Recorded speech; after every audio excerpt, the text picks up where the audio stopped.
कक्षा 10 हिंदी काव्य। हिंदी काव्य में आप सूरदास जी को पढ़ रहे थे। सूरदास जी का रचना विनय पढ़ चुके हैं, वात्सल्य पढ़ चुके हैं। अब भ्रमर गीत को पढ़ रहे हैं। तो भ्रमर गीत में लगभग कुछ पद पढ़ चुके हैं। अब 7वें पद को आज पढ़ा जाएगा। चलिए देखते हैं। उद्धव जोग जोग हम नाही, उद्धव जोग जोग हम नाही, अबुला सार ज्ञान कह जानै, कैसे ध्यान धराही। उद्धव जोग जोग हम नाही, उद्धव जोग जोग हम नाही, तेई मुंदन नैन कहते हो, हरि मूरत जिन माही। उद्धव जोग जोग हम नाही, ऐसी कथा कपट की मधुकर, हम ते सुनी न जाही। उद्धव जोग जोग हम नाही, उद्धव जोग जोग हम नाही, श्रवण चीर सिर जटा बधावहु, ये दुख कौन समाही। उद्धव जोग जोग हम नाही, चंदन तजी अंग भस्म बतावत, विरह अनल अति दाही। उद्धव जोग जोग हम नाही, जोगी भ्रमत जाहि लगी भूले, सोतो है अपमाही। उद्धव जोगी जोगी हम नाही, उद्धव जोगी जोगी हम नाही, सुर श्याम तय न्यारी न पल छिन, जो घटते पर छाही। उद्धव जोग जोग हम नाही, उद्धव जोग जोग हम नाही।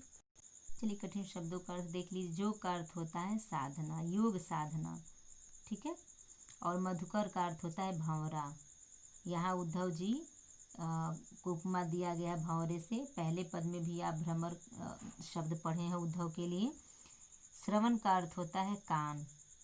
दाही का अर्थ होता है जली जा रही है। जाहि लगी का अर्थ होता है जिसे प्राप्त करने के लिए। अपमाही का अर्थ होता है अपने भीतर, ठीक है। घट का अर्थ होता है शरीर।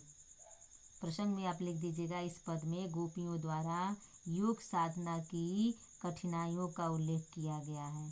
इसी प्रसंग में गोपियां यह भी कहती हैं कि योग साधना उनके लिए उपयुक्त भी नहीं है। एक बार और प्रसंग को देख लीजिए। आप लिख दीजिएगा प्रसंग में। इस पद में गोपियों द्वारा योग साधना की कठिनाइयों का उल्लेख किया गया है। इसी प्रसंग में गोपियां यह भी कहती हैं कि योग साधना उनके लिए उपयुक्त भी नहीं है, ठीक है। तो चलिए अब व्याख्या पर ध्यान दीजिए। उद्धव जोग जोग हम नाही। गोपियां उद्धव जी से कहती हैं कि हे उद्धव, अब हम अबलाएं। अबला किसको कहा जाता है? जो निसहाय रहता है, जिसका कोई नहीं रहता, किसी पर आश्रित नहीं रहती हो, उनको हम अबला कहते हैं। जिसके आगे पीछे कोई नहीं रहता, निसहाय रहता है। तो ये कह रही हम अबलाएं योग साधना के योग्य नहीं हैं। तुम जिस निराकार और निर्गुण ब्रह्म का उपदेश दे रहे हो, हम उसका ध्यान कैसे करें? अबला सार ज्ञान कह जानै, कैसे ध्यान धराएं। कह रही हैं कि हम लोग ठहरे अबला नारी, तो हम लोग तुम्हारे ये निराकार ब्रह्म की उपासना कैसे करें, कैसे ध्यान लगाएं। हे उद्धव, तुम कह रहे तेई मुंद नयन कहत हो, हरि मूरत जिन माही। तुम हमसे उन नेत्रों को बंद करने के लिए कहते हो जिन नेत्रों में भगवान श्री कृष्ण की मूर्ति निवास कर रही है। ऐसी कथा कपट की मधुकर, हम तय सुने न जाही। हम छल कपट या छल प्रपंच से भरी हुई योग की ऐसी कहानी सुनने में असमर्थ हैं। श्रवण चीरी सिर जटा बधायु, यह दुख कौन समाहे। योग साधना के लिए तुम योगियों के समान हमसे भी या हमें से भी कानों को चिरवाने या कह सकते हो सिर पर जटाएं बांधने के लिए कहते हो। यहाँ पर बताया गया है जैसे जो योग साधना करते हैं तो वह जटा बांधते हैं सर पर, तो वही वो कह रही हैं कि हम लोगों को तुम जटा बांधने को कह रहे हो और तुम योग साधना की ऐसी कहानी सुना रहे हो कि जिसको सुनने में हम लोग असमर्थ हैं, यानी कि सुनना ही नहीं चाहते हैं, सुन ही नहीं पा रहे हैं। योग साधना के लिए तुम योगियों के समान हम में से या हम में से भी कानों को चिरवाने या सिर पर जटा बांधने के लिए कहते हो। चंदन तजी अंग भस्म बतावत विरह अनल अति दाही, अनल माने आग होता है,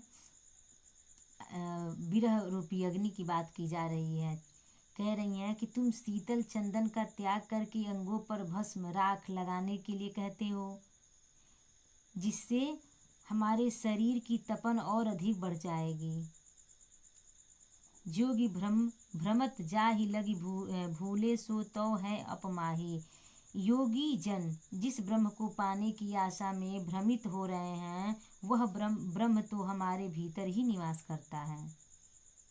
जोगी भ्रमत जा ही लगी भूले सो तो है अपमाही। कह रही हैं कि जोगी महायोगी जिस ब्रह्म को पाने के इधर उधर भटकते हैं, उस ब्रह्म को तो हम लोग अपने भीतर रखे हैं, यानी कि वह ब्रह्म हमारे भीतर निवास करता है। सूरदास जी आगे कहते हैं कि गोपियाँ कहती हैं सूर श्याम तय न्यार न पल छिन ज्यों घट तय परछाही। सूरदास जी कहते हैं, गोपियाँ कहती हैं कि हे उद्धव, जिस प्रकार शरीर से छाया अलग नहीं हो सकती, उसी प्रकार हम अपने आराध्य श्री कृष्ण से अलग नहीं हो सकते। पूरे अर्थ को एक बार और देख लीजिए। गोपियाँ उद्धव जी से कहती हैं कि हे उद्धव, हम ठहरे अबला नारी, इसलिए योग साधना योग्य हम नहीं हैं। जो योग साधना बता रहे हैं उसके योग्य हम नहीं हैं। तुम जिस निराकार और निर्गुण ब्रह्म की उपदेश दे रहे हो, हम उस पर ध्यान कैसे करें। हे उद्धव, तुम हमें से उन नेत्रों को बंद करने को कह रहे हो जिस नेत्रों में भगवान श्री कृष्ण की मूर्ति निवास करती है। हम छल प्रपंच से भरी हुई योग की ऐसी कहानी सुनने में असमर्थ हैं। योग साधना के लिए तुम योगियों के समान हम लोगों को कान को चिरवाने और सिर पर जटाएं बांधने के लिए कहते हो। तुम शीतल चंदन का त्याग करके अंगों पर भस्म यानी राख लगाने के लिए कहते हो, इससे तो शरीर की तपन और अधिक बढ़ जाएगी। योगी जन जिस ब्रह्म को पाने की आशा में इधर उधर भटकते हैं, वह ब्रह्म तो हमारे भीतर निवास करता है। सूरदास जी कहते हैं कि गोपियाँ कहती हैं कि हे उद्धव, जिस प्रकार शरीर से छाया अलग नहीं की जा सकती, उसी प्रकार हम अपने आराध्य श्री कृष्ण से अलग नहीं हो सकते। श्री कृष्ण के प्रति गोपियों के अनन्य प्रेम तथा उद्धव के योग साधना की निरर्थकता व्यक्त की गई है। यानी कि गोपियों के प्रेम को उच्च बताया गया है और उद्धव की योग साधना को निम्न कोटि बताया गया है इस पद में। ठीक है।